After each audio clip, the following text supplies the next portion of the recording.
Professor Suja Susan ജോർജിനോട് ചോദ്യമല്ല, ഒരു മേഖലയെക്കുറിച്ച്.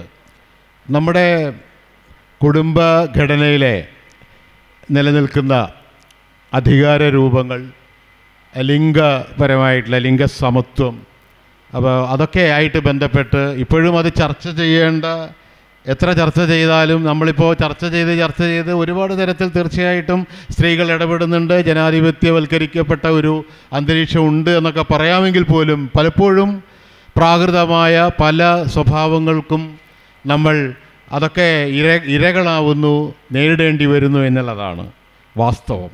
അപ്പോൾ ആ ഒരു മേഖലയായിട്ട് ബന്ധപ്പെട്ട് നമ്മുടെ കുടുംബഘടനയ്ക്കകത്ത് നിൽക്കുന്ന അധികാര രൂപങ്ങളെ കുറിച്ച് ഉള്ള വിചാരങ്ങൾ പങ്കുവെച്ചുകൊണ്ട് ശ്രീമതി സുജ സൂസൻ ജോർജ് തൻ്റെ ആശയങ്ങൾ പങ്കുവെച്ചുകൊണ്ട് ഈ സെഷൻ ആരംഭിക്കാം.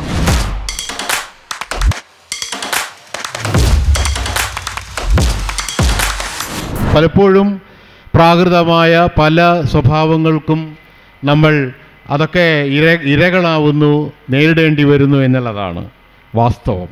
നമ്മുടെ കുടുംബഘടനയ്ക്കകത്ത് നിൽക്കുന്ന അധികാര രൂപങ്ങളെ കുറിച്ച് ഉള്ള വിചാരങ്ങൾ പങ്കുവെച്ചുകൊണ്ട് ശ്രീമതി സുജ സൂസൻ ജോർജ് തൻ്റെ ആശയങ്ങൾ പങ്കുവെച്ചുകൊണ്ട് ഈ സെഷൻ ആരംഭിക്കാം എന്നാണ് വിചാരിക്കുന്നത്. പ്രിയപ്പെട്ടവരെ, ഞാനൊരു 3ാം ക്ലാസ്സിൽ പഠിക്കുമ്പോഴാണ് വീട് അല്ലെങ്കിൽ കുടുംബം എന്തോ ഒരു പ്രധാനപ്പെട്ട സംഭവമാണ് എന്നറിയുന്നത്.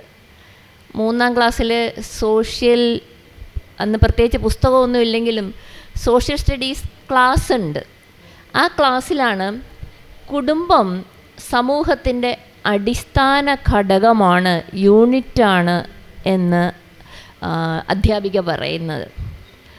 അപ്പോൾ മുതലാണ് ഇത് ഞാൻ എൻ്റെ മാതാപിതാക്കൾ, സഹോദരങ്ങൾ എന്ന് പറയുന്ന ഒരു കൂര എന്നുള്ളതിലപ്പുറം അത് വേറെ എന്തോ കൂടിയാണ് എന്ന് മനസ്സിലാക്കി തുടങ്ങുന്നത്. പിന്നീട് കാലങ്ങൾ ഇത്രയും കഴിയുമ്പോഴും കുടുംബം എന്താണ് എന്ന് വീണ്ടും വീണ്ടും ആലോചിച്ചു കൊണ്ടേയിരിക്കുന്നൊരവസ്ഥയാണ്. അതിനൊരു പ്രത്യേക ഒരു ഡെഫിനിഷനിലേക്ക്, ഒരു തീർപ്പിലേക്ക് എത്താൻ എനിക്ക് ഇതുവരെ കഴിയുന്നില്ല. പ്രധാനമായിട്ടും കഴിഞ്ഞ ഒരു മാസത്തിനുള്ളിൽ കേരളത്തിലെ കുടുംബങ്ങൾ എന്തൊക്കെയാണ് നേരിട്ടുകൊണ്ടിരിക്കുന്നത്, എന്താണ് അവിടെ നടക്കുന്നത്. അപ്പോൾ കഴിഞ്ഞ ദിവസം ഒരേ സമയം കോട്ടയത്ത് ഏറ്റുമാനൂർ അഡ്വക്കേറ്റ് LLM കാരിയായ അഡ്വക്കേറ്റ് ജിസമോൾ 2 പിഞ്ചു കുഞ്ഞുങ്ങളെയും കൊണ്ട് വീടിന് തൊട്ടടുത്തുള്ള ആറ്റിൽ ചാടി മരിക്കുന്നു. അതേ അവസരത്തിൽ തന്നെ കരുനാഗപ്പള്ളിയിൽ താര എന്ന യുവതി അവരുടെ 2 പെൺമക്കളെയും മണ്ണെണ്ണ ഒഴിച്ച് തീ കത്തിച്ച് അവർ മരിക്കും. ഏതാണ്ട് ഒരേ സമയമാണ്. അതിന് തൊട്ട ദിവസം ഇവിടെ അടുത്ത് കൊട്ടാരക്കരയിൽ ഒരു യുവതി, അത് പിന്നെ മക്കളെ മുറിയുടെ പുറത്താക്കി മുറി പൂട്ടി ഫാനിൽ തൂങ്ങി മരിക്കുന്നു. ഏതാണ്ട് ഒരു മാസം മുമ്പ് ഏറ്റുമാനൂർ തന്നെ, അതിൽ ഓർക്കുമ്പം സഹിക്കാൻ പറ്റുന്നില്ല, ഷൈനിയും 2 പെമ്മക്കളെയും കൊണ്ട് അതിദാരുണമായി സ്വന്തം ജീവിതത്തെ, സ്വന്തം കുടുംബത്തെ ട്രെയിനിന് മുമ്പിലേക്ക് എറിഞ്ഞ് തകർത്ത് കളയാണ്. അതിന് മുമ്പൊക്കെയുള്ള സംഭവങ്ങൾ, ഞാൻ മറ്റോ കുടുംബാംഗങ്ങളെയൊക്കെ വെട്ടിക്കൊന്ന യുവാവ് നമ്മുടെ അടുത്തുണ്ട്. ഞാനൊന്നും ഓർപ്പിക്കുന്നില്ല. കുടുംബം എന്താണ് എന്ന് വേറൊരു തരത്തിൽ ആലോചിച്ച് നോക്കി. ഈ കുടുംബം യഥാർത്ഥത്തിൽ വേണോ? കുടുംബം സമൂഹത്തിൻ്റെ യൂണിറ്റാണ് എന്ന് പറയുമ്പോൾ അത് രാഷ്ട്രീയ ഘടകമാണ്, സാമൂഹിക ഘടകമാണ്, സാംസ്കാരിക ഘടകമാണ് എന്നൊക്കെ കൂടിയാണ് അതിനർത്ഥം. എന്ന് പറഞ്ഞാൽ ഒരു ജനാധിപത്യ രാഷ്ട്രത്തെ സംബന്ധിച്ചിടത്തോളം ജനാധിപത്യം ഏതെങ്കിലും ഒരു ഘട്ടത്തിൽ പ്രഖ്യാപിക്കാൻ, ഇന്ത്യ ജനാധിപത്യ രാഷ്ട്രമാണ് എന്ന് പ്രഖ്യാപിക്കപ്പെട്ട ദിവസം അല്ലെങ്കിൽ ഒരു രാഷ്ട്രമായ ദിവസം മുതൽ അത് ജനാധിപത്യ രാഷ്ട്രമാവുകയല്ല ചെയ്യുന്നത്. അത് നിരന്തരം ഇടപെടലിൽ കൂടി സമൂഹത്തിലെ അംഗങ്ങൾ അതിനകത്തുകൂടി ഇടപെടുമ്പോൾ, ഭരണകൂടം ഇടപെടുമ്പോൾ, നീതിന്യായ കോടതികൾ ഇടപെടുമ്പോൾ, സർക്കാരിൻ്റെ തന്നെ മറ്റ് ഏജൻസികൾ ഇടപെട്ടുകൊണ്ടിരിക്കുമ്പോൾ അത് നിരന്തരം ആർജിച്ചു വളരേണ്ട ഒന്നാണ് ജനാധിപത്യം. എന്ന് പറഞ്ഞാൽ അതിൻ്റെ അർത്ഥം കുടുംബവും ഈ രീതിയിൽ ജനാധിപത്യത്തിലേക്ക് വളരേണ്ടതാണ് എന്നാണ്. അപ്പം നമ്മൾ തിരിച്ചറിയുന്ന ഒരു കാര്യം, അങ്ങനെ ഒരു വളർച്ച കുടുംബത്തിനുണ്ടായിട്ടുണ്ടോ എന്നാണ്. ഞാൻ പെട്ടെന്ന് 1897 നോർവീജിയൻ നാടകകൃത്തായ ഇബ്സൺ എ ഡോൾസ് ഹൗസ്, പാവവീട് എന്ന നാടകത്തെക്കുറിച്ച് ഓർക്കണം. 1897 എന്ന് ഓർക്കുക. അതിനകത്ത് അന്ന് യൂറോപ്പിലെ നിരൂപകരെഴുതി, നോറ വലിച്ചടച്ച വാതിലിൻ്റെ ശബ്ദം യൂറോപ്പിനെ ആകെ വിറപ്പിച്ച് കളഞ്ഞു, യൂറോപ്പ് അത് കേട്ട് കിടുങ്ങി വിറച്ചു എന്നാണ് അന്ന് നിരൂപകർ അതിനെക്കുറിച്ച് എഴുതിയത്. ലളിതമാണ്, നോറ ഒന്നും ചെയ്തില്ല. സാധാരണ കുടുംബ വീട്ടമ്മയാണ്, വിദ്യാസമ്പന്നയാണ്. നോറയുടെ ഭർത്താവ് ബാങ്ക് ഉദ്യോഗസ്ഥനാണ്, ബാങ്ക് മാനേജരാണ്. വീട്ടുകാരെയൊക്കെ നോക്കി നടത്തുന്ന സംതൃപ്തയായ വീട്ടമ്മ. കുടുംബവും അങ്ങനെ തന്നെ. ഭർത്താവിന് പെട്ടെന്ന് അസുഖം ബാധിക്കുന്നു, അത് ചികിത്സിക്കാൻ വേണ്ട പണം അവരുടെ കയ്യിലില്ല. അപ്പം നോറ ഭർത്താവ് അറിയാതെ ചില ചെക്കുകളിൽ ഒപ്പിട്ടു, ഭർത്താവിൻ്റെ ചികിത്സയ്ക്ക് വേണ്ടി മാത്രം. ഞാൻ ദീർഘമായി അത് വിവരിക്കുന്നില്ല. അതാണ് അന്ന് നോറ ചെയ്ത കുറ്റം. അതുവരെ വളരെ സ്നേഹത്തോടെ ഭാര്യയെ കണ്ടിരുന്ന ഭർത്താവ് അവൾ ചെയ്ത ഒരു വലിയ കുറ്റകൃത്യം, അതായത് പണമിടപാടിൽ അവൾ ഏർപ്പെട്ടു, ചെക്കിൽ ഒപ്പിട്ടു. അത് ഭർത്താവോ അവളുടെ അച്ഛനോ അറിയാതെ ചെയ്ത ഒരു കാര്യമായതുകൊണ്ട് അവൾ ഒരു വേശ്യയായിട്ടൊക്കെ ചിത്രീകരിക്കപ്പെടുന്നു. അന്ന് നോറ മനസ്സിലാക്കി, ഇത്രയും കാലം ഞാൻ വെച്ചു വിളമ്പിക്കൊടുത്ത വളർത്തിയെടുത്ത മക്കൾ, ഞാൻ തൂത്തുവൃത്തിയാക്കിയ ഈ വീട് ദാ എനിക്ക് അന്യമായിരിക്കുന്നു എന്ന് പറഞ്ഞ് നോറ പുറത്തേക്ക് ഇറങ്ങുകയാണ്. അതൊരു വലിയ, നോറയെ പോലുള്ളൊരു സ്ത്രീ എന്തിനാണ് വീട് വിട്ടു പോകുന്നത്? ഇപ്പം ഞാൻ എൻ്റെ അടുത്ത് ചോദിച്ചാൽ എത്ര നോറമാർ എന്നിൽ ഉണ്ടാവേണ്ടിയിരുന്നു എന്ന് ഇവിടെ ഇരിക്കുന്ന ഓരോ സ്ത്രീകളും ചോദിക്കും. ഇതുപോലെയാണെങ്കിൽ കുടുംബം, വീട് എന്ന് പറയുന്നത് നമുക്കെല്ലാം അറിയാം, ഇവിടെ ഇരിക്കുന്ന എല്ലാവർക്കും അറിയാം. അതിനൊരു ചരിത്രമുണ്ട്. എല്ലാ കാലത്തും നമ്മളിപ്പോൾ ജീവിക്കുന്ന പോലത്തെ കുടുംബമല്ല എന്നുള്ള കാര്യം നമുക്കറിയാം. ഞാൻ 4 കാര്യങ്ങൾ പെട്ടെന്ന് പറയേണ്ടതുകൊണ്ട് 4 കാര്യങ്ങൾ പറയാണ്. കേരളത്തിലെ കുടുംബം മാറാനിടയായ പ്രധാനപ്പെട്ട 4 കാര്യങ്ങൾ. 1888 അരിയുപ്പുറം പ്രതിഷ്ഠ, അതെന്താണ് എന്നുള്ളതിന് വിശദീകരിക്കുന്നില്ല, എല്ലാം മനസ്സിലാക്കിക്കൊള്ളുക. അതിൻ്റെ തുടർച്ചയായിട്ട് 1889 SNDPയുടെ 1889 ഇന്ദുലേഖ രചിക്കപ്പെടുന്നത്, 1891 വിവാഹ ബില്ല് ഉണ്ടാകുന്നത്, 1893 മലയാളി മെമ്മോറിയൽ. ആ കാലഘട്ടത്തിൽ ലക്ഷ്മിഭായി മാസികയിൽ നടന്ന പ്രധാനപ്പെട്ട ചർച്ച, കുടുംബം രൂപീകരിക്കപ്പെടുന്ന കാലമാണത്. ആ കാലഘട്ടത്തിലുള്ള പ്രധാനപ്പെട്ട ചർച്ച ഇതായിരുന്നു: ഭർത്താക്കന്മാർക്ക് ദൂരെ ജോലി കിട്ടിപ്പോകുമ്പോൾ ഭാര്യമാർ കൂടെ പോകണമോ? ഒരുപാട് ഭാര്യമാർ അന്ന് പോകുന്നില്ലെന്ന് തീരുമാനിക്കുകയും വിവാഹബന്ധങ്ങൾ അവസാനിപ്പിക്കുകയും ചെയ്തിട്ടുണ്ട്. ലക്ഷ്മിഭായി മാസിക പരിശോധിച്ച് നോക്കിയാൽ നമുക്ക് അത്തരം ചർച്ചകൾ കാണാം. ആ കാലഘട്ടത്തിൽ തന്നെയാണ് പതിവ്രത ആര് എന്നുള്ള ചർച്ചയൊക്കെ നടക്കുന്നത്. ഇത്തരത്തിൽ കേരളത്തിലും നവോത്ഥാന കാലഘട്ടത്തിലാണ് നമ്മൾ ഈ കാണുന്ന തരത്തിലുള്ള ഒരു കുടുംബത്തിൻ്റെ ആദ്യകാല രൂപീകരണം സംഭവിക്കുന്നത് എന്ന് പറയുമ്പോൾ നവോത്ഥാനത്തെ വേറെ രീതിയിലൂടെ മനസ്സിലാക്കണം.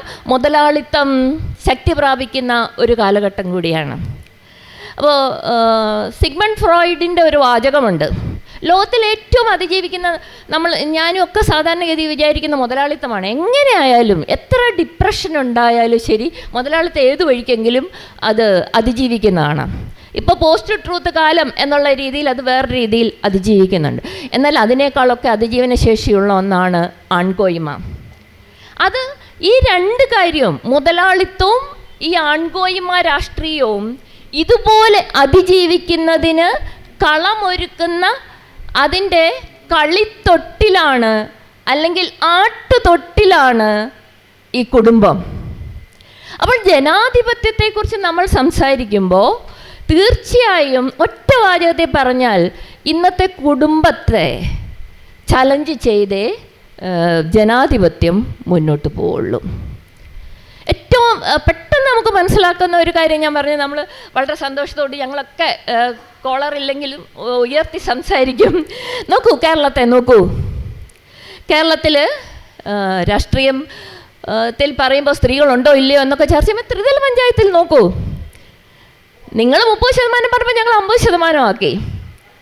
നിങ്ങൾ 50% ആക്കിയപ്പോൾ ഞങ്ങൾക്ക് ഏതാണ്ട് 52-53% സ്ത്രീകളുണ്ട്. നാളെ ഞാനിത് ചോദിക്കുകയാണ്, ഈ സംവരണം അങ്ങ് അവസാനിപ്പിക്കുന്നു, ഇവിടെ ഇരിക്കുന്ന സ്ത്രീകൾക്കോ പുരുഷന്മാർക്കോ ഒന്ന് എഴുന്നേറ്റ് എന്ന് പറയാൻ പറ്റുമോ? അടുത്ത വരാൻ പോവാണല്ലോ പഞ്ചായത്ത് തിരഞ്ഞെടുപ്പ്, സംവരണം അങ്ങ് അവസാനിപ്പിക്കുക. എന്ത് സംഭവിക്കുന്ന ഒരു കാലാവസ്ഥയാണെന്ന് ഓർക്കുക, പൊളിറ്റിക്കൽ കാലാവസ്ഥയാണെന്ന് ഓർക്കുക, സംവരണം അവസാനിപ്പിക്കുന്നു. അങ്ങനെയെങ്കിൽ ഈ 50% സ്ത്രീകൾ കേരളത്തിൽ ത്രിതല പഞ്ചായത്തിലേക്ക് ജയിക്കുമോ? ഈ ജിസ്മോളുടെ കാര്യം ടിപ്പിക്കൽ ഉദാഹരണമാണ്. സമയം ഞാൻ ചുരുക്കമാണ്. ടിപ്പിക്കൽ ഉദാഹരണമാണ്. LLM കാരിയാണ്, പ്രാക്ടീസ് ചെയ്തുകൊണ്ടിരിക്കുന്ന അഭിഭാഷകയാണ്, ഹൈക്കോടതിയിലും പ്രാക്ടീസ് ചെയ്യുന്നു, ഏറ്റുമാനൂർ കുടുംബ കോടതിയിലും പ്രാക്ടീസ് ചെയ്യുന്ന മിടുക്കിയായ അഭിഭാഷക, പഞ്ചായത്ത് പ്രസിഡൻ്റായിരുന്ന പെൺകുട്ടി, അമ്മ പഞ്ചായത്ത് മെമ്പറായിരുന്നു. നോക്കൂ, ഈ പെൺകുട്ടിക്ക് എന്ത് സംഭവിച്ചു? ടിപ്പിക്കൽ ഉദാഹരണമാണ്. ഇപ്പോൾ സ്ത്രീക്ക്, നമ്മൾ കേരളത്തിലെ സ്ത്രീകളെക്കുറിച്ച് അഭിമാനകരമായി വിദ്യാഭ്യാസത്തിൽ ഉയർന്നു നിൽക്കുന്നു, മറ്റ് പല പദവികളും വളരെ സമർത്ഥമായി അവർ ചെയ്യുന്നു. നമുക്കിപ്പോൾ 2 വനിതാ മന്ത്രിമാരുണ്ട്. ഇതെല്ലാം പറയുമ്പോൾ എവിടുന്നോ എന്തോ ഒന്നെടുത്തു മാറ്റിയാൽ എല്ലാ സ്ത്രീകളും ഒരുപോലെ നിരാലംബരാകുന്ന, നിസ്സഹായരാകുന്ന, നിൽക്കാനും ഇരിക്കാനും ഇടമില്ലാത്തവരായി, വാ തുറന്ന് പറയാൻ വാക്കുകളില്ലാത്ത, രാഷ്ട്രീയമില്ലാത്ത ജീവികളായി മാറുന്നുണ്ടോ? അതിന് വീട് എന്ന് പറയുന്ന സാമ്പത്തിക ഘടകം, സാമൂഹിക ഘടകം, രാഷ്ട്രീയ ഘടകം എങ്ങനെയാണ് ഇവരെ ഒരുക്കിയെടുക്കുന്നത്? പുരുഷനെയും സ്ത്രീയെയും സ്വാധീനിക്കുന്ന യൂണിറ്റ് തന്നെയാണ് കുടുംബം. പക്ഷേ സ്ത്രീയെ ഇത്തരത്തിലുള്ള ഒരു ജീവിയായി പൂർണ്ണ വ്യക്തിത്വത്തിലേക്ക് വളരാൻ അനുവദിക്കാത്ത, പണ്ട് 1914 പാച്ചിയമ്മ എഴുതിയിട്ടുണ്ട്. പാച്ചിയമ്മ എന്ന് പറയുന്ന ഒരു സ്ത്രീ, വളരെ ചുരുക്ക സ്ത്രീകളെ അന്ന് എഴുതുമായിരുന്നുള്ളൂ. ഇങ്ങനെ എഴുതി: പുരുഷന്മാർ വിദ്യാഭ്യാസവും മനോപരിഷ്കാരവും ആർജിക്കുമ്പോൾ സ്ത്രീകൾ അടുപ്പിനൊഴിഞ്ഞുവിട്ട പൂച്ചകളെ പോലെ ഇരുന്നാൽ മതിയോ എന്ന് അന്ന് പാച്ചിയമ്മ ചോദിച്ചു. 1897 നോറ ലോകത്തിന് മുമ്പിൽ തന്നെ വാതിലടച്ച് യൂറോപ്പിനെ ഞെട്ടിച്ചു കളഞ്ഞു. ഇന്ദുലേഖ ശപ്പ എന്ന് വിളിച്ച്, ഭർത്താവിനെ അന്ന് ശപ്പ എന്ന് വിളിച്ചു. സൂര്യ നമ്പൂതിരിപ്പാടിനെ ഇറക്കി വിട്ടു. കുമാരനാശാൻ വളരെ സ്വതന്ത്ര സ്വത്വമുള്ള സ്ത്രീകളെ കവിതയിലേക്ക് ആവിഷ്കരിച്ചു. ഇപ്പോൾ ജിസമോൾ എന്ന് പറയുന്ന LLM കാരി, മുൻ പഞ്ചായത്ത് പ്രസിഡന്റ്, മീനച്ചിലാറ്റിൽ സ്വന്തം പെൺമക്കളെയും കൊണ്ട് ചാടി മരിക്കുന്നു. പെൺമക്കളെയും കൊണ്ട് ചാടി മരിക്കുന്നു. അതും കൂടി ആലോചിച്ചോളൂ. ഞാൻ എല്ലാം വിശദീകരിക്കുന്നില്ല. കുടുംബം എന്ന് പറയുന്നത് ഒരു പ്രശ്നമുള്ള സ്ഥലമായി മാറുന്നു. ഒരുപക്ഷെ വർത്തമാനകാല രാഷ്ട്രീയം അതിനെ സഹായിച്ചിരിക്കാം. ഈ കുറി ട്രംപ് അധികാരത്തിൽ വന്നപ്പോൾ ആദ്യത്തെ പ്രസംഗത്തിൽ തന്നെ ചെയ്തത്, ലോകത്ത് 2 ജെൻഡറേ ഉള്ളൂ എന്ന് പ്രഖ്യാപിക്കുക. 2 ജെൻഡറുകളെ ഉള്ളൂ. നോക്കൂ, 10 50 അതിലേറെയോ വർഷങ്ങൾ നമ്മൾ സമരം ചെയ്തും ആശയ സംഘർഷം നടത്തിയും ആണിനും പെണ്ണിനും ഇടയ്ക്ക് ഒരു മഴവിൽ പോലെ ജെൻഡറുകളുണ്ട് എന്ന് സ്ഥാപിച്ച ഒന്നിനെ ഒറ്റ പ്രഖ്യാപനം കൊണ്ട് ട്രംപ് ഇല്ലാതാക്കി. ആ കാലഘട്ടത്തിൽ നിന്നുകൊണ്ട് പറയുമ്പോൾ ഇത്തരം ലിറ്റററി ഫെസ്റ്റിവൽ സ്ത്രീകളുടെ അധികാരത്തെ, സ്ത്രീകളുടെ സാമൂഹികമായ നിലനിൽപ്പിനെ, രാഷ്ട്രീയ അധികാരത്തെയൊക്കെ ഉയർത്തിക്കൊണ്ടുവരാൻ കൂടി സഹായിക്കേണ്ടതാണ് എന്ന് ആമുഖമായി പറഞ്ഞുകൊണ്ട് ഞാൻ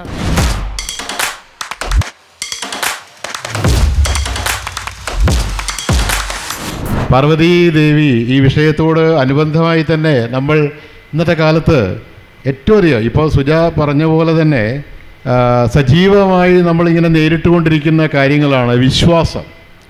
വാസ്തവത്തിൽ ഇപ്പോഴും ഈ വിശ്വാസത്തിൻ്റെ വലിയൊരു കെട്ടുപാടിൽ നിന്ന് നമുക്ക് രക്ഷപ്പെടാൻ സാധിക്കുന്നില്ല.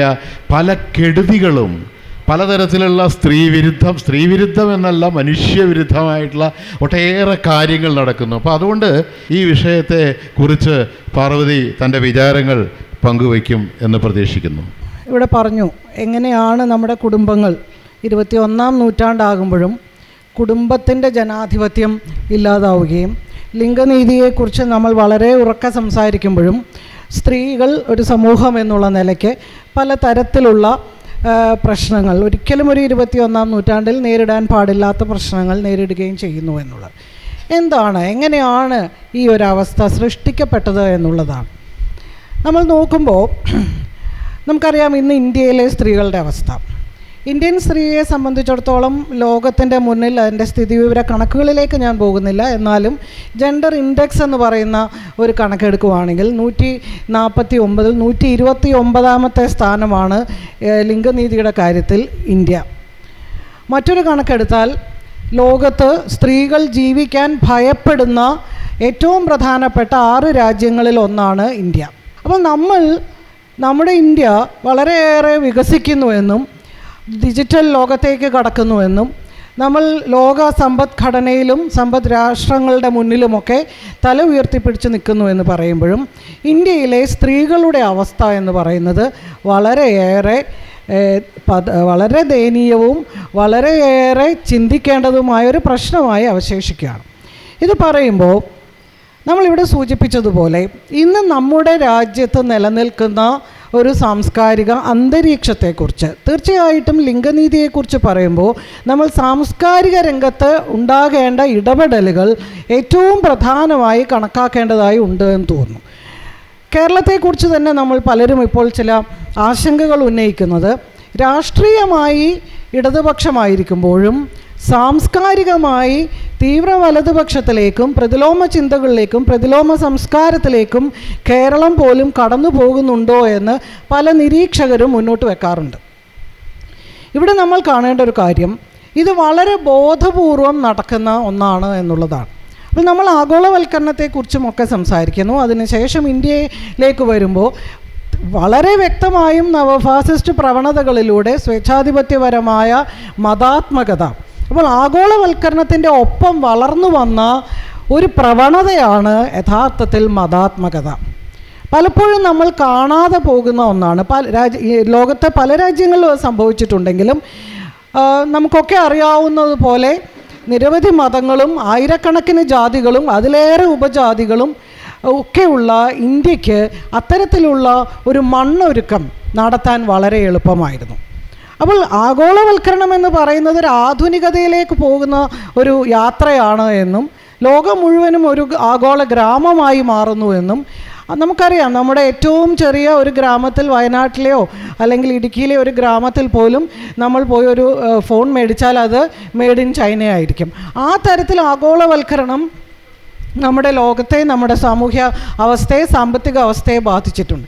പക്ഷേ അതിനപ്പുറത്ത് അതവിടെ നിൽക്കുമ്പോൾ തന്നെ അതേ സമയത്ത് തന്നെ മതാത്മകത, റിലീജിയോസിറ്റി എന്നതും വളരെയേറെ ശക്തമാവുകയും ദൃഢീകരിക്കുകയും ചെയ്യും. ഇത് വളരെ ബോധപൂർവം നടക്കുന്നതാണ് എന്ന തിരിച്ചറിവാണ് യഥാർത്ഥത്തിൽ പുരോഗമന ചിന്ത ഉള്ള, ജനാധിപത്യ ചിന്തയുള്ള സമൂഹങ്ങൾക്കും വ്യക്തികൾക്കും ഉണ്ടാകേണ്ടത്. കാരണം മനുഷ്യനെ ആ രീതിയിൽ ഒരു സമൂഹത്തെ അന്ധവിശ്വാസത്തിൻ്റെയും ദുരാചാരങ്ങളുടെയും ഒക്കെ കെട്ടുപാടുകളിലേക്ക് ഇടുക എന്നത് വളരെ പ്രധാനമാണ്. അതിൻ്റെ ഏറ്റവും നല്ല ഉദാഹരണങ്ങൾ ധാരാളമുണ്ട്.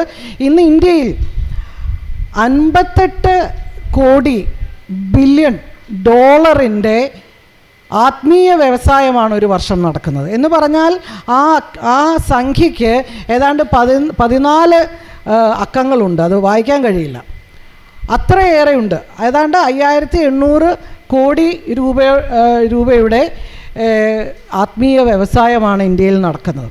അപ്പോൾ ആത്മീയത എന്ന് പറയുന്നതും ഭക്തി എന്ന് പറയുന്നതും ഒക്കെ തന്നെ ഒരു ചരക്കായി മാറുകയും ഒരു വിപണിയായി മാറുകയും അതൊക്കെ വിപണനത്തിനുള്ള ഒരു ഉൽപ്പന്നമാക്കി മാറ്റുകയും ചെയ്യുന്ന ബോധപൂർവമായ പ്രവർത്തനമാണ് നടന്നത്. ഇത് യഥാർത്ഥത്തിൽ നമുക്കറിയാം ഇപ്പോൾ കൾച്ചർ, സംസ്കാരം എന്ന് പറയുന്നത്, അതിൻ്റെ വിശദാംശങ്ങളിലേക്ക് ഞാൻ പോകുന്നില്ല. ഈ അൽത്തൂസറൊക്കെ പറയുന്ന ഒരു കാര്യമുണ്ട് ഐഡിയോളജിയെക്കുറിച്ച്, ഇൻ്റർപെലേഷൻ ഓഫ് ഐഡിയോളജി എന്ന് പറയും. അതിനൊരു കൃത്യമായ വാക്ക് പോക്കർ മാഷോ മറ്റോ കണ്ടുപിടിക്കുകയായിരിക്കും മലയാളത്തിൽ. അതായത് ഇതൊരു പ്രക്രിയയാണെന്നാണ്, പ്രത്യയശാസ്ത്രത്തിൻ്റെ തന്നെ ഒരു പ്രക്രിയയാണ്. ആ പ്രക്രിയ എന്ന് പറയുന്നത് ഒരു വ്യക്തിയെ, ഇൻഡിവിജ്വലിനെ ഒരു സബ്ജക്റ്റാക്കി മാറ്റുന്നു എന്നാണ്. ഒരു വ്യക്തിയെ, ഒരു കർത്തൃത്വം ആ രീതിയിൽ സൃഷ്ടിക്കുകയാണ്. അത് സൃഷ്ടിക്കുന്ന ഇതിലൂടെയൊക്കെയാണ് ആധിപത്യം ചെലുത്തുന്ന പ്രത്യയശാസ്ത്ര സ്ഥാപനങ്ങളായ ഈ പറഞ്ഞ കുടുംബം, മതം, വിദ്യാഭ്യാസം തുടങ്ങിയ സ്ഥാപനങ്ങളിലൂടെ വളരെ കൃത്യമായി പ്രതിലോമ ചിന്തകൾ എങ്ങനെയാണ് ഒരു കർത്തൃത്വത്തെ സൃഷ്ടിക്കുന്ന തരത്തിലേക്ക് കാര്യങ്ങൾ മാറ്റിക്കൊണ്ടിരിക്കുകയാണ്. അവിടെയാണ് കേരളം പോലെ കേരളം പോലും ഒരു ഭാഗത്ത് വളരെയേറെ പുരോഗമനത്തിലേക്ക് മുന്നോട്ട് പോകുന്നു. നമ്മളിപ്പോൾ ഇന്ത്യ ആയാലും കേരളമായാലും നമുക്കറിയാം, വളരെ ആധുനികമായിട്ടുള്ള വസ്തുക്കൾ ഉപയോഗിക്കുന്നു, ആധുനികമായ വസ്ത്രധാരണം നടത്തുന്നു, ആധുനികമായിട്ടുള്ള ഏറ്റവും പുതിയ മൊബൈൽ ഫോൺ, ഏറ്റവും നല്ല കാറുകൾ, ഏറ്റവും പുതിയ രീതിയിലുള്ള വീടുകൾ, ഇതൊക്കെ ഉണ്ടായിരിക്കുമ്പോഴും പക്ഷേ സാംസ്കാരികമായി നടക്കുന്ന പ്രവർത്തനങ്ങളെന്ന് പറഞ്ഞാൽ ഒരു സമൂഹത്തെ ആകെ തന്നെ അന്ധതയിലേക്ക് കൊണ്ടുപോകുന്ന, പുരോഗമനത്തിൻ്റെ നേർവിപരീത ഘടകങ്ങളിലേക്ക് കൊണ്ടുപോവുക എന്ന് പറയുന്നത് നവഫാസിസ്റ്റ് പ്രവണതയുടെ ഏറ്റവും നല്ല ലക്ഷണമാണ്. സ്വേച്ഛാധിപത്യ ഭരണകൂടത്തെ സംബന്ധിച്ചിടത്തോളം ശാസ്ത്രബോധമില്ലാതിരിക്കുക, യുക്തിചിന്ത ഇല്ലാതിരിക്കുക എന്നുള്ളത് അവർക്ക് അവരുടെ മുന്നുപാധിയാണ്. ഒരു സമൂഹം ഇതിൽ നിന്നൊക്കെ മാറിക്കഴിഞ്ഞാൽ ഇവിടെ സ്വാഭാവികമായും അതിൻ്റെ ഏറ്റവും വലിയ ഇരകളായി മാറുന്നത് സ്ത്രീ സമൂഹമാണ്, പ്രത്യേകിച്ചും ഇന്ത്യയിൽ. കാരണം ഞാൻ നേരത്തെ പറഞ്ഞതുപോലെ ഇന്ത്യൻ സ്ത്രീ എന്ന് പറയുന്നത് ഇന്നും വിദ്യാഭ്യാസത്തിൽ, തൊഴിലിൽ, അധികാരത്തിൽ, ഇതിനൊക്കെ കൃത്യമായ കണക്കുകളാണ്. ഇതൊന്നും ഒരു കാൽപ്പനികമായ ചിന്തയല്ല, കൃത്യമായ കണക്കാണ്. ഈ മേഖലകളിലൊക്കെ തന്നെ ഇന്നും എത്രയോ പിന്നിലാണ്. സ്ത്രീ പുരുഷ അനുപാതത്തിൽ ഏതൊരു സമൂഹത്തെയും വിലയിരുത്തുന്ന ആ ഒരു മാനദണ്ഡ പ്രകാരം നമ്മൾ നോക്കിയാൽ ഇന്ത്യൻ സ്ത്രീ എന്ന് പറയുന്നത് ലോകത്തിൻ്റെ മുന്നിൽ ഏറ്റവും പരിതാപകരമായ ഒരു സ്ഥിതിയിൽ നിൽക്കുന്നതാണ്. സ്വയം നിർണയ അവകാശമില്ലാത്ത, അധികാരമില്ലാത്ത, തൊഴിലില്ലാത്ത, വരുമാനമില്ലാത്ത, വിദ്യാഭ്യാസമില്ലാത്ത. തീർച്ചയായും നമ്മൾ സ്ത്രീകളെക്കുറിച്ച് സംസാരിക്കുമ്പോൾ ഒരു ഒറ്റമുഖമല്ല, നമ്മൾ അതിൻ്റെയും ആ ഒരു ബഹുമുഖമായ അവസ്ഥ നമ്മൾ നോക്കണം. ഇപ്പോൾ കേരളത്തിലെ സ്ത്രീ അല്ല ബീഹാറിലെ സ്ത്രീ, ബീഹാറിലെ സ്ത്രീ അല്ല യു പിയിലെ സ്ത്രീ. അവിടെ തന്നെ ഗ്രാമങ്ങളും നഗരങ്ങളും തമ്മിലുള്ള വലിയ വിടവ്, ഡിജിറ്റൽ വിടവ്, ഡിജിറ്റൽ വിടവ് എന്ന് പറയുന്നത് വളരെ വലുതാണ്.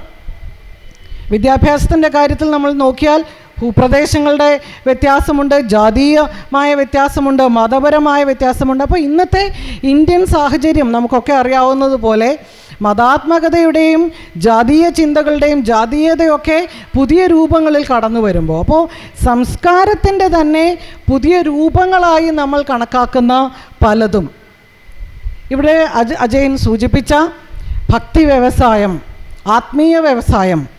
നമുക്കറിയാം ഈ 90-കൾക്ക് ശേഷമാണ് ഇന്ത്യയിലെ ആൾദൈവങ്ങളെല്ലാവരും വളർന്നു വന്നത്. അത് ഇവിടെ തന്നെയുള്ള മാതാ അമൃതാനന്ദമയി ആയാലും,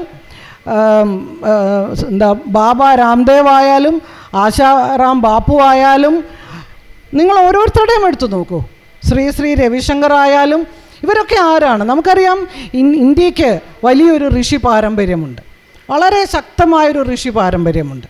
നമ്മൾ ഇന്നും ബഹുമാനിക്കുന്ന സ്വാമി വിവേകാനന്ദുണ്ട്, അരവിന്ദ് ഘോഷുണ്ട്, ശ്രീബുദ്ധനുണ്ട്, ഇവരൊക്കെ ഉണ്ട്. പക്ഷേ ഇന്നത്തെ സ്വാമിമാർ അല്ലെങ്കിൽ ആൾ ദൈവങ്ങളുടെ സ്ഥിതി എന്താ? വലിയ കോർപ്പറേറ്റ് സ്ഥാപനങ്ങളാണ്. എൻ്റെ കണക്കുകൾ എൻ്റെ കയ്യിലുണ്ട്, ഞാനതിപ്പോൾ വായിക്കുന്നില്ല. ഓരോ ആശ്രമത്തിനും എത്ര കോടി, 1000 കോടി, 2000 കോടി, 3000 കോടിയുടെ ആസ്തിയാണ്. ഓരോ ആൾ ദൈവവും വലിയ കോർപ്പറേറ്റ് സ്ഥാപനങ്ങളുടെ ചീഫ് എക്സിക്യൂട്ടീവ് ഓഫീസർമാരാണ്. ഇതെല്ലാം സംഭവിച്ചത് എപ്പോഴാണ്? 1990-കൾക്ക് ശേഷം തുടങ്ങി 2000, ഈ കഴിഞ്ഞ 20-25 വർഷത്തിനിടയിൽ ഇന്ത്യയിൽ ഒട്ടാകെ ഉയർന്നു വന്നിട്ടുള്ള ആശ്രമങ്ങളും അവയുടെ വളർച്ചയും ഈ പറയുന്ന ആൾദൈവങ്ങളുടെ വളർച്ചയും ഇതൊക്കെ കാണിക്കുന്നത് എന്താണ്? ഇതൊന്നും വളരെ നിഷ്കളങ്കമായി സ്വാഭാവികമായി ഉണ്ടാകുന്നതല്ല. നമ്മൾ പറയാറുണ്ട് മതത്തെക്കുറിച്ച്. ഇപ്പോൾ ഒരു മാർക്സിസ്റ്റ് കാഴ്ചപ്പാടിലാണെങ്കിൽ തന്നെ എന്താണ് മതം? തീർച്ചയായിട്ടും ജനങ്ങൾ മതവിശ്വാസികളായിരിക്കും. കാരണം അവരുടെ ദൈനംദിനമായ ജീവിത യാതനകൾ അവരെ മതവിശ്വാസികളാക്കി മാറ്റുന്നു. ആ യാതനകൾക്ക് പരിഹാരമുണ്ടായാൽ മാത്രമേ മതത്തിൻ്റെ പ്രാധാന്യമില്ലാതാവുകയുള്ളൂ. അങ്ങനെ തന്നെയാണ്, മതത്തെ തള്ളി പറയുന്നതല്ല. പക്ഷേ ഇന്ന് എന്താ സംഭവിക്കുന്നത്? ഈ മതവിശ്വാസത്തെ, ഈ ഭക്തിയെ, ഈ ഈശ്വരവിശ്വാസത്തെ ഒക്കെ തന്നെ വിപണിവൽക്കരിക്കുന്നു എന്നുള്ളിടത്താണ് അപകടം. ഇതുതന്നെയാണ് നടക്കുന്നത്. സ്ത്രീകളെ, അതിൻ്റെ കരുക്കളെ, സ്ത്രീകൾ മാത്രമാണെന്നൊന്നും എനിക്ക് വിശ്വാസമില്ല.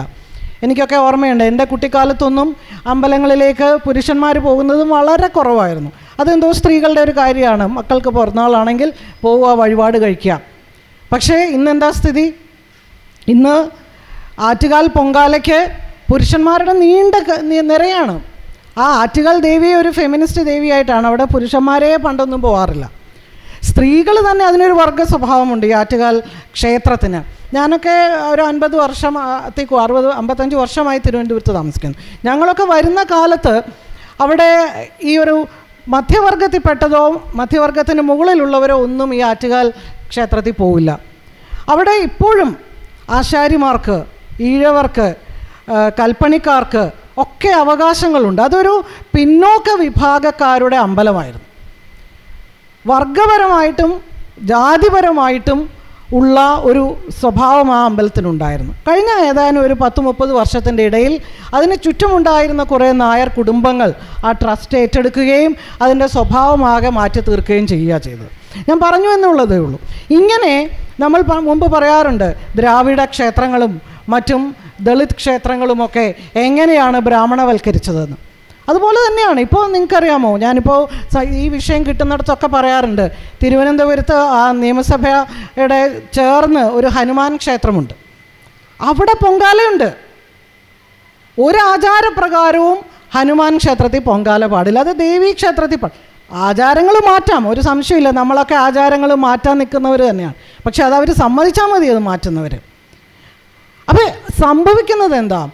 ഈ പറയുന്ന തരത്തിൽ പൂജകൾ, വഴിപാടുകൾ, അമ്പലങ്ങളൊക്കെ തന്നെ സ്വകാര്യമായ മനസ്സിൽ നിന്ന് സ്വകാര്യമായ ഒന്നായിരുന്നത് പൊതു മേഖലയിലേക്ക്, പൊതുരംഗത്തേക്ക് കൊണ്ടുവരികയും, അതാണ് മീരാനന്ദയെ പോലെയുള്ളവർ പറയുന്നത്, ക്ഷേത്രങ്ങളും കോർപ്പറേറ്റും ഭരണകൂടവും ചേർന്നുകൊണ്ടുള്ള ഒരു ഭരണ സംവിധാനം ഇവിടെ സൃഷ്ടിക്കുന്ന ഈ പറയുന്ന ഒരു സാംസ്കാരിക അന്തരീക്ഷം എന്ന് പറയുന്നത്, അതിൻ്റെ പിന്നിൽ ഒരു രാഷ്ട്രീയമുണ്ട്. ആ രാഷ്ട്രീയത്തിന് കൃത്യമായൊരു ലക്ഷ്യമുണ്ട്. ആ ലക്ഷ്യത്തിൻ്റെ കരുക്കളായിട്ട് ഇവിടെ നമ്മുടെ തിരുവനന്തപുരത്ത് നടക്കുന്ന സമാധി ആയാലും, ഇവിടെ ഇലന്തൂരിൽ നടക്കുന്ന ദുർമന്ത്രവാദമായാലും, വിവാഹത്തിൻ്റെ ആർഭാടങ്ങളും ആചാരങ്ങളുമായാലും, ഇങ്ങനെ അനുഷ്ഠാനങ്ങൾ, ആചാരങ്ങൾ, അതുതന്നെയാണ് യഥാർത്ഥത്തിൽ അൽത്തൂസറൊക്കെ ഈ ഐഡിയോളജിയെക്കുറിച്ച് പറയുമ്പോൾ പറഞ്ഞിരുന്നത്. ഇതിലൂടെ ഒക്കെ തന്നെയാണ് നമുക്കറിയാം ജീവിത മൂല്യങ്ങൾ സൃഷ്ടിക്കപ്പെടുന്നത്. അപ്പോൾ ഇവിടെ പറഞ്ഞ ജനാധിപത്യത്തെക്കുറിച്ച് നമ്മൾ പുട്ടിന് പീരയിടുന്നത് പോലെ സംസാരിക്കുമ്പോൾ അത് ലിംഗനീതിയുടെ കാര്യത്തിലില്ല, കുടുംബത്തിൻ്റെ കാര്യത്തിലില്ല. കേരളത്തിൽ പ്രത്യേകിച്ചും കേരളം എല്ലാ തരത്തിലും മുന്നിൽ നിൽക്കുമ്പോൾ നമ്മൾ ആലോചിക്കേണ്ട കാര്യം, ഗാർഹിക അതിക്രമത്തിൻ്റെ കാര്യത്തിൽ കേരളം മുന്നിലാണ്. ഒരുപക്ഷെ കൂടുതൽ കേസുകൾ റിപ്പോർട്ട് ചെയ്യാനുള്ള അത്രയും അറിവ് ഒരുപക്ഷെ കേരളത്തിലെ സ്ത്രീകൾക്കോ സമൂഹത്തിനോ ഉള്ളത് കൊണ്ടായിരിക്കാം. എന്തായാലും ഇന്ത്യയുടെ മുമ്പിൽ നമ്മൾ മറ്റെല്ലാ മേഖലകളിലും ഇത് പറയുമ്പോൾ ഗാർഹിക അതിക്രമത്തിൻ്റെ കാര്യത്തിൽ മുന്നിലാണ്.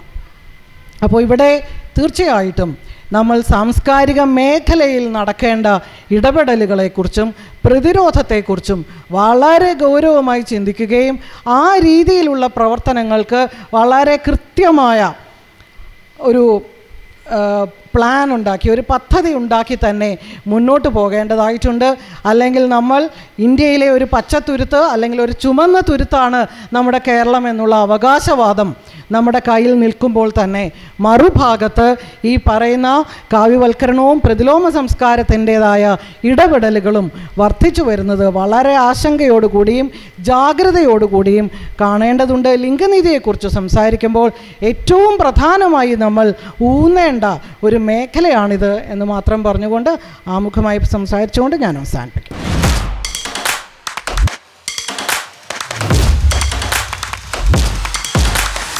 ഇപ്പോൾ തന്നെ കേരളത്തിൽ ഏറ്റവും സജീവമായിട്ട് കളിച്ചുകൊണ്ടിരിക്കുന്ന ഒരു നാടകമുണ്ട്, മാടൻ മോക്ഷം.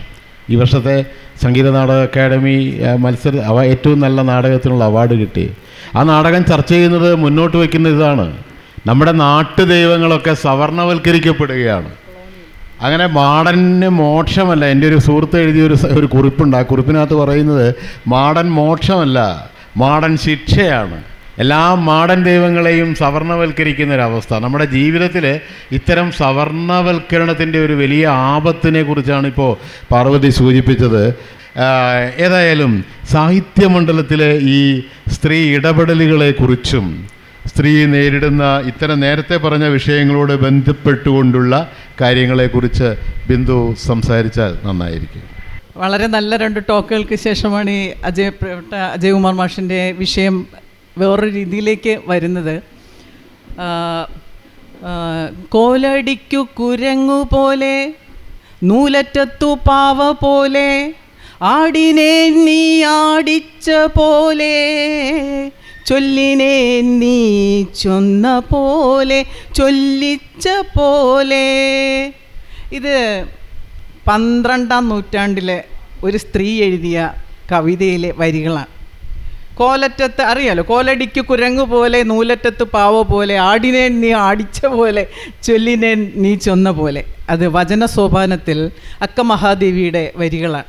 ഇതിനകത്താഴെ ഒരു സംബോധന ചെയ്യുന്നത് ചെന്തമല്ലികാർജുന എന്നാണ്, ദൈവത്തിനെയാണ് സംബോധന ചെയ്യുന്നത്. അന്ന് ഇതുവെല്ലാം വേറെ ആരോടെങ്കിലും പറഞ്ഞു കഴിഞ്ഞാൽ പിന്നെ ജീവിതമില്ല, അറിയാമല്ലോ. അക്ക മഹാദേവിയെ ഒരുപാട് സമൂഹം ഉപദ്രവിച്ച ഒരു സ്ത്രീയും കൂടെയാണ്. അപ്പോൾ ഭയത്തിൽ നിന്ന് തനിക്ക് പറയാനുള്ളത് ഒളിച്ചു വെച്ച് പറയാനുള്ള ഭക്തമീര എന്നൊക്കെ നമ്മൾ ഓമന പേരിട്ട് വിളിക്കുന്ന മീരയെ പോലെയൊക്കെ തന്നെ ഇവരും അവരുടെ വഴി കണ്ടെത്തി എന്നുള്ളതാണ് ഏറ്റവും പ്രധാനം. ഞാൻ ആ കവിത അവിടെ നിൽക്കുമ്പോൾ സ്ത്രീയുടെ ഡിസയർ എങ്ങനെയാണ് അവർ പ്രകാശിപ്പിച്ചതെന്ന് അവിടെ നിൽക്കും. ആ നൂറ്റാണ്ടിൽ നിൽക്കുമ്പോൾ തന്നെ ഇപ്പോൾ നമ്മളിപ്പോൾ പറയും പോസ്റ്റ് ട്രൂത്ത് ആണ് നമ്മൾ ഏറ്റവും പറയുന്നൊരു വാക്ക്. അതിനുശേഷം ഓക്സ്ഫോർഡ് പോസ്റ്റ് ട്രൂത്ത് പോലെ തന്നെ കഴിഞ്ഞ വർഷം കൊണ്ടുവന്നൊരു വാക്കാണ് ബ്രെയിൻ റോട്ട്. എന്താണ് ബ്രെയിൻ റോട്ട് എന്ന് പറഞ്ഞാൽ നമ്മുടെ ഓർമ്മകൾ നശിച്ചു പോകുന്നു. സംശയമില്ല, ഒരു ഡിജിറ്റൽ ലൈബ്രറി പോലെയാണ് ഇപ്പോൾ നമ്മുടെ ഓർമ്മകൾ. നമ്മൾ ഡിലീറ്റ് ചെയ്യാതെ തന്നെ ഈ ഒരു വലിയ ബാഹുല്യത്തിൽ ആശയങ്ങളുടെ ഒരു വലിയ പൊരുത്തക്കേടിൽ തള്ളലിൽ ഈ ഓർമ്മകൾ നശിച്ചു പോകുന്നതുകൊണ്ട് ബ്രെയിൻ റോട്ട് എന്നൊരു പുതിയ വാക്കാണ് ഓക്സ്ഫോർഡ് ഒരു പക്ഷേ പോസ്റ്റ് ട്രൂത്തിന് ശേഷം കൊണ്ടുവന്നിരിക്കുന്നത്. ഇത് രണ്ടുമായിട്ട് നമുക്ക് ബന്ധപ്പെടുത്താം. എന്തുകൊണ്ട് ഞാൻ 12ാം നൂറ്റാണ്ടിലെ ആ കവികളിൽ ഒരാളായ അക്ക മഹാദേവി ഉദ്ധരിച്ചു എന്ന് പറഞ്ഞാൽ, വളരെ പൊളിറ്റിക്സ്, രാഷ്ട്രീയം നിലനിൽക്കുന്നുണ്ട്. അത് ജീവിതത്തിൻ്റെ രാഷ്ട്രീയമായി 21ാം നൂറ്റാണ്ടിൽ മാറുന്നു എന്നുള്ളതാണ്. മറ്റൊന്ന്, സ്ത്രീകൾ എവിടെ നിന്നാണ് ഉണ്ടായത്? നമുക്കൊരു എർത്ത് കൾട്ടാണ്. ഡോക്ടർ കാമില പഗ്ലിയ എന്ന് പറയുന്ന സ്ത്രീവാദ പ്രവർത്തക പഠിതാവ് വളരെ ഗൗരവമായിട്ട് അതിനെ എഴുതിയിട്ടുണ്ട്. സ്ത്രീ എന്ന് പറയുന്നത്, അല്ലെങ്കിൽ മനുഷ്യരെന്ന് പറയുന്നത്, പ്രത്യേകിച്ചും സ്ത്രീകൾ തന്നെ ഒരു എർത്ത് കൾട്ടാണ്. ഈ എർത്ത് കൾട്ട് സീതയായാലും ആരെയായാലും ആലോചിച്ച് നോക്കൂ, ശകുന്തളയായാലും നമ്മുടെ നായികമാരെല്ലാം തന്നെ അനാഥരായി റോഡിലും തെരുവിലും കിളികൾക്കിടയിലും പിന്നെ അവിടെ ചപ്പുചവറുകൾക്കിടയിലും മണ്ണിൻ്റെ ഇടയിലും കിടന്നവരാണ്. ആ സംശയമില്ലല്ലോ. പുരാണങ്ങളിലായാലും ഈ നായികമാരെ, ഈ സ്ത്രീകളെ എർത്ത് കൾട്ടിലേക്ക് സ്കൈ കൾട്ടിലേക്ക് കൊണ്ടുവന്നപ്പോൾ നമ്മുടെ ലിറ്ററേച്ചർ മാറി, നമ്മുടെ സംസ്കാരം മാറി, നമ്മുടെ ആരാധനയായി. നമുക്ക് ഇവരെ ദേവിമാരായി. ആകാശത്തിരുന്നവരോട് നമുക്ക് നേരിട്ട് വർത്താനം പറയാൻ പറ്റില്ല, മണ്ണിൽ ഉഴവുചാലി കിടക്കുന്നവരോട് നമുക്ക് എങ്ങനെ സംസാരിക്കാം? ഈ രീതിയിൽ കൾച്ചർ വേരിയേഷൻ, വ്യത്യാസം വന്നു കഴിഞ്ഞു. ആ രീതിയിൽ അതിന് യോജിച്ച ഭാഷ വന്നു, ആരാധനയ്ക്ക് ക്രമങ്ങളുണ്ടായി. സ്ത്രീ ദൈവത്തിൽ ഒരു ദേവി രൂപത്തിലേക്ക് മാറിയെന്നു നമ്മൾ മറ്റൊരു തരത്തിൽ ഇതിനെ ചോദിക്കാറുണ്ട്. എന്തല്ലേ, കരിഞ്ഞു പോയോരൊക്കെ കരിങ്കുട്ടിച്ചാത്തന്മാരോ അല്ലേ? നമ്മൾ അങ്ങനെ ചോദിക്കില്ലേ? എരിഞ്ഞു പോയോരൊക്കെ തീക്കുട്ടിച്ചാത്തന്മാരോ? ഇത് എങ്ങനെയാണ് ഈ ദൈവങ്ങൾ ഉണ്ടായതിൻ്റെ രാഷ്ട്രീയത്തിലേക്ക് കിടക്കുകയാണ്. അപ്പോൾ മേലാളന്മാർ കരിച്ചു കളഞ്ഞവരും എരിച്ചു കളഞ്ഞവരും, അതിനകത്ത് കുട്ടിച്ചാത്തനെയാണ് പറയുന്നത്. കുട്ടിച്ചാത്തനി അതിനകത്ത് വന്നിട്ടുണ്ടോ എന്ന് എനിക്കറിയത്തില്ല. സ്ത്രീലിംഗം വാചിയായ ശബ്ദം ഉണ്ടോ എന്ന് പോലും വാസ്തവത്തിൽ എനിക്ക് അറിയത്തില്ല. അപ്പോൾ നമ്മളൊരു വലിയ പഠിത്തം, വലിയൊരു എഡ്യൂക്കേഷൻ ഇതിലേക്ക് കൊണ്ടുവരുന്നുണ്ട്. ആധുനികതയുടെ കൃതികളെല്ലാം സ്ത്രീകളുടേതും പുരുഷന്മാരുടേതും പരിശോധിച്ചാൽ വീടിൻ്റെ അകത്തളത്തിൽ അകനാനൂറും പുറനാനൂറുമാണ്. ഇന്നലെ ഞാനത് വായിക്കുമായിരുന്നു. അകത്തെ കവിതകളും പുറത്തെ കവിതകൾ, പുറനാനൂറ്. എന്തൊരു രസമായ ഒരു സ്റ്റൈൽ ലിറ്ററേച്ചർ അതിനകത്തുണ്ടെന്നറിയാമോ? പ്രത്യേകിച്ചും സ്ത്രീകളെ സംബന്ധിച്ച്. അങ്ങനെ നോക്കുമ്പോൾ ഈ അകത്തെ ആളുകളെ എങ്ങനെയാണ് സമൂഹം പരിഗണിക്കുന്നത് എന്നുള്ളത് അത് പിന്നെ മുതലാളിത്തത്തിൻ്റെ വരവോടെ നിരവധിയായ ലോക രാഷ്ട്രീയ സാഹചര്യങ്ങളോടുകൂടി അത് മാറുന്നുണ്ട്, അതിൻ്റെ സ്വഭാവം മാറുന്നുണ്ട്, രീതി മാറുന്നുണ്ട്. മീൻസ് കൈവശാവകാശം പോയി, സ്ത്രീ സ്വയം നിർണയാവകാശം പോയി. വലിയ അമ്മച്ചിമാരൊക്കെ ഭരിച്ച മറ്റേ ഒഴിമുറി സിനിമയിലൊക്കെ കാണുന്ന പോലെയുള്ള തെക്കൻ തിരുവിതാംകൂറിലെ അമ്മച്ചിമാരെയൊക്കെ നിങ്ങൾക്ക് പരിചയം ഉണ്ടാവും, ലിറ്ററേച്ചറിൽ മാത്രം. അവരൊക്കെ ജീവിച്ചിരുന്നവരാണ്. പക്ഷേ അത്തരം അധികാരങ്ങൾ പിന്നെ ഒരുതരം മേൽക്കോയ്മയുടെ ഇല്ലാതാവുകയാണ് ഉണ്ടായത്. അത് കഴിഞ്ഞ് ഇങ്ങോട്ട് വരുമ്പോൾ ലോക രാഷ്ട്രീയത്തിൽ നമ്മൾ എപ്പോഴാണ് ഈ ലൂയിസ് ഗ്ലക്കിനെ അറിയുന്നത്? നോബൽ സമ്മാനം കിട്ടിയപ്പോൾ. അപ്പോഴാണ് ലൂയിസ് ഗ്ലക്ക് എന്നൊരു കവി ഉണ്ടെന്ന് നമ്മളൊക്കെ അറിഞ്ഞത്. അവരുടെ കവിതയുടെ പേര് വൈൽഡ് ഐറിസ് എന്നാണ്. എത്ര മനോഹരമായ വരികളിലാണ് അവർ ആത്മരോഷങ്ങളും സാമൂഹ്യ രോഷങ്ങളും. അപ്പം അങ്ങനെ നിരവധിയായ ഒരു സ്ത്രീകളുടെ കാര്യം നമുക്ക് പറയാൻ പറ്റും. അഗസ്റ്റ സാവേജ് എന്ന് പറയുന്ന ഒരു ശില്പി, ദ ഹാർപ്പ് എന്ന് പറയുന്ന ശില്പം എവിടുന്ന് ഇത്രയും വരെ അടി നീളമുള്ള ആ ശില്പം അവർ വളരെ പ്രയാസപ്പെട്ടുണ്ടാക്കി. ഇനി നമുക്കറിയാം, അന്ന് നീഗ്രോ എന്ന് പറയുമെങ്കിലും ഇന്ന് നമ്മൾ ബ്ലാക്ക് എന്ന് പറഞ്ഞില്ലെങ്കിൽ നമ്മൾ ജയിലിൽ കിടക്കും. അതാണ് വാക്കിൻ്റെ രാഷ്ട്രീയം. അപ്പോൾ ബ്ലാക്ക് ആണ് അവരെ ഈ ശില്പ പ്രദർശനം കഴിഞ്ഞ ഉടനെ ഈ ശില്പത്തിനെ നശിപ്പിച്ച് കളയാണ്. ലോകത്തൊരിടത്തും സ്ത്രീയുടെ കലയെയോ സ്ത്രീയുടെ ആത്മപ്രകാശനത്തെയോ, അത് ഇന്ത്യയിൽ മാത്രമല്ല കേരളത്തിൽ മാത്രമല്ല, അങ്ങനെ നടന്നിട്ടില്ല. പണ്ഡിത രമാബായി, ഞാൻ ചോദിക്കാനുള്ളൊരു ചോദ്യം, ഞാൻ അങ്ങോട്ട് ചോദിക്കാനുള്ളൊരു ചോദ്യം, വിവേകാനന്ദൻ, സ്വാമി വിവേകാനന്ദനോടൊപ്പം ചിക്കാഗോ സമ്മേളനത്തിൽ പങ്കെടുത്ത ആളാണ് പണ്ഡിത രമാബായി. എൻ്റെ അറിവ് തെറ്റാണെങ്കിൽ എന്നെ തിരുത്താം കേട്ടോ. ഞാൻ അങ്ങനെയാണ് വായിച്ച് മനസ്സിലാക്കിയത്. രമാബായിയുടെ ടോക്ക് എന്തുകൊണ്ടാണ് my dear brothers and sisters അങ്ങനെ പ്രചരിക്കാത്തത്?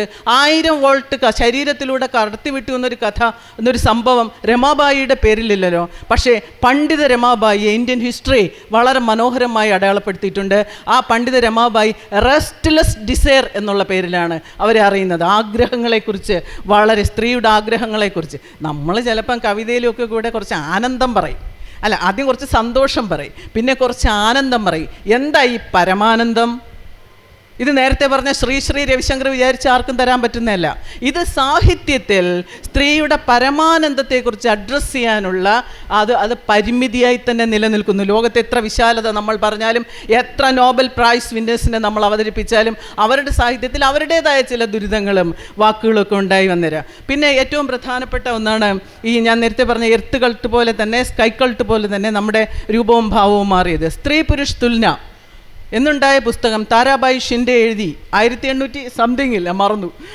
ഈ പറയും പോലെ ബ്രെയിൻ റോട്ട് തുടങ്ങി എന്നാണ് തോന്നുന്നത്. അപ്പോൾ ഈ പറഞ്ഞ പോലെ താരാബായി ഷിൻഡെ എഴുതി സ്ത്രീ പുരുഷ് തുലന എന്ന് പറയുന്ന പുസ്തകം എത്രയോ നൂറ്റാണ്ടിന് മുമ്പ്. അപ്പോൾ അത്തരം ആശയങ്ങൾക്കൊരു കുറവുമില്ലെന്നേ. അതിന് ഒക്കെ നമ്മളിങ്ങനെ പൊരുതി ആധുനികയുടെ കാര്യം ഞാൻ പറയാം, അകവും പുറത്തും ഞാൻ തുടങ്ങിയത്. സ്ത്രീകൾ വീട് ഉപേക്ഷിച്ച് പോകണം, കിട്ടിയ ജീവിതത്തെ ഉപേക്ഷിച്ച് പോകണം. എന്തിനാ? സ്വാതന്ത്ര്യം പ്രഖ്യാപിക്കാൻ. What is the difference between liberation and freedom? ഒറ്റ ചോദ്യമേ ഉള്ളൂ. ഭരണഘടനയിൽ ഇതിന് മറുപടിയുണ്ട്. ഡോക്ടർ BR അംബേദ്കർ പറഞ്ഞിട്ടുണ്ട് എന്താണ് ലിബറേഷനും ഫ്രീഡവും തമ്മിലുള്ള വ്യത്യാസം. അപ്പോൾ ഫ്രീഡം നിങ്ങൾക്ക് തന്നിട്ടുണ്ടെന്ന് സമയം പറയണം. തന്നിട്ടുണ്ടെന്ന് പറഞ്ഞാൽ ഞങ്ങൾക്ക് ലിബറേഷനാണ് ആവശ്യമെങ്കിലോ ഈ ലിബറേഷൻ നിങ്ങൾ ഒരിക്കലെങ്കിലും അനുവദിച്ചിട്ടുണ്ടോ? ഇല്ല. അപ്പോൾ വിമോചനം എന്ന് പറയുന്ന വാക്ക് അതിൻ്റെ രാഷ്ട്രീയത്തെ വിഴുങ്ങിക്കൊണ്ട് അവിടെ നിൽക്കുകയും അല്പം ഞങ്ങളെപ്പോലുള്ളൊരു ടീച്ചറൊക്കെ സ്ഥിരമായിട്ട് പറയുമായിരിക്കും വിമോചനം, പക്ഷേ അതിൻ്റെ രാഷ്ട്രീയം കൃത്യമായിട്ട് പ്രതിഫലിക്കുന്നില്ല എന്നുള്ളത് പ്രധാനമാണ്. അപ്പോൾ വീട് വിട്ട് പുറത്തുപോയ സ്ത്രീക്ക് മാത്രമേ ഒരു നല്ല ജീവിതം കിട്ടുള്ളൂ? അങ്ങനെയാണോ നമ്മുടെ സങ്കല്പം? നമ്മൾ എന്തുമാത്രം ലിവിങ് ടുഗദർ, അങ്ങനെ കുടുംബത്തിൻ്റെ എത്ര ഫോംസ് നമ്മൾ പരീക്ഷിച്ചു. ആ ഫോമുകളൊക്കെ വല്ലാത്ത പ്രശ്നങ്ങളിലേക്ക് ചെന്നപ്പോഴാണല്ലോ എന്നെൻ്റെ ധാരണ ഈ കുടുംബത്തിലേക്ക് നമ്മൾ മാറിയത്. ഈ കുടുംബത്തിനുള്ളിൽ സ്വാതന്ത്ര്യവും അവകാശവും സംരക്ഷിക്കാനുള്ള ആ ഒരു ഫൈറ്റിന് വേണ്ടി അനാഥയായി, ഞാൻ ആ വാക്ക് പ്രത്യേകം ഉപയോഗിക്കുന്നു, പാഞ്ചാലിയെ സംബോധന ചെയ്ത 2 വാക്കുകളാണ് നാഥവതി, അനാഥവതി. ആ 2 വാക്കുകൾ സാന്ദർഭികമായി എങ്ങനെയെന്നാകും. എപ്പോഴാണ് പാഞ്ചാലി സനാഥവതിയാവുന്നതും എപ്പോഴാണ് പാഞ്ചാലി അനാഥവതിയാവുന്നതെന്നുള്ളത് മഹാഭാരതം പറയും. അപ്പോൾ ഇതുപോലെ സമൂഹത്തിലേക്ക് അങ്ങ് ഒന്നുമില്ലാതെ ഇറങ്ങിച്ചെന്ന് കുട്ടികളുടെ ഉത്തരവാദിത്വം തനി ഏറ്റെടുക്കണമെന്നേ, വേറെ ആരും ഉണ്ടാവില്ല. അപ്പോൾ അങ്ങനെയുള്ളൊരു ഫൈറ്റിനാണോ അതോ കുടുംബത്തിനകത്ത് നിന്നുകൊണ്ട് ഭരണഘടനയ്ക്കും ജനാധിപത്യത്തിനും അനുസരിച്ച് നമ്മുടെ റൈറ്റ് സ്ഥാപിച്ച് കിട്ടാനുള്ള ഒരു സമരത്തിനാണോ നമ്മളിപ്പോൾ പ്രത്യക്ഷത്തിൽ രൂപം നൽകേണ്ടത് എന്നുള്ളത് പ്രധാനപ്പെട്ട ചോദ്യമാണ്. സാഹിത്യത്തിൽ പുതിയ ഗോത്ര കവിതകൾ വരുന്നുണ്ട്. ധന്യ വേങ്ങച്ചേരിയുടെ മിരൈനീര്. ഈ അടുത്ത കാലത്ത് 5ാം ക്ലാസ്സിലെ ഒരു കൊച്ചെഴുതിയ കവിതയിൽ അവൾ കാണുന്നത് നമ്മളെപ്പോലെ അടുക്കളയിലെ അമ്മയുടെ കണ്ണീര് അങ്ങനെയൊന്നുമല്ല. അടുക്കള ഒരു ലാബാണ്. എൻ്റെ അമ്മയുടെ മുഴുവൻ രീതിശാസ്ത്രവും പരീക്ഷിക്കുന്ന അടുക്കള ഒരു ലാബാണ്, പരീക്ഷണശാലയാണെന്ന് 8ാം ക്ലാസ്സിലും 5ാം ക്ലാസ്സിലും പഠിക്കുന്ന പിള്ളേർ എഴുതുന്ന നാടാണ് നമ്മുടേത്. അപ്പോൾ അത്രയ്ക്ക് റിയലിസ്റ്റിക് ആയിട്ടുള്ള അനുഭവങ്ങളെ പൊളിറ്റിക്സ് കൊണ്ട്, രാഷ്ട്രീയം കൊണ്ട്, ഏത് പൊളിറ്റിക്സ്, UK കോടതി വിധി നമ്മൾ ശ്രദ്ധിച്ചിട്ടുണ്ടാവും. സുപ്രീം കോർട്ടിൽ UK ഒന്ന് ഏതാണ്ട് സ്ത്രീകളെ ബയോളജിക്കലായി മാത്രമേ കാണുന്നുള്ളൂ. ഇത് വിധിയാണ്, സ്ത്രീകളെ ബയോളജിക്കലായി മാത്രമേ കാണുന്നുള്ളൂ. അപ്പോൾ അതിനൊക്കെ നമ്മൾ അംഗീകരിക്കാതെ അങ്ങനെ ആകുമ്പോൾ ട്രാൻസ് ഹ്യൂമൻ പുറത്താവും. അതാണ് അതിൻ്റെ വിഷയം. ഇത്തരത്തിൽ സാഹിത്യത്തെ ഒരു പ്രത്യേക പ്രോഡക്റ്റായി കാണാതെ ഒറോദയും എല്ലാവരും അവിടെ നിൽക്കപ്പോൾ തന്നെ, രാച്ചിയമ്മയും അവിടെ നിൽക്കപ്പോൾ തന്നെ, ലൂസി അവിടെ നിൽക്കപ്പോൾ തന്നെ നമ്മളെ ഇതിഹാസങ്ങളിൽ നിന്നും, കവിത എഴുതുന്ന ആദ്യകാല സ്ത്രീകളിൽ നിന്നും, അതുപോലെ ജീവിച്ചിരിക്കുന്ന ഇതിഹാസങ്ങളിൽ നിന്നും, മരിച്ചുപോയവരിൽ നിന്നും പുതിയ ലിറ്ററേച്ചറിൻ്റെ ഒരു ഭാവുകത്വം സ്വീകരിക്കേണ്ടതുണ്ട്. ആ പുതിയ ലിറ്ററേച്ചറിനെ വെയിറ്റ് ചെയ്യുകയാണ് നമ്മൾ ലോകത്തെമ്പാടും. Okay, thank you.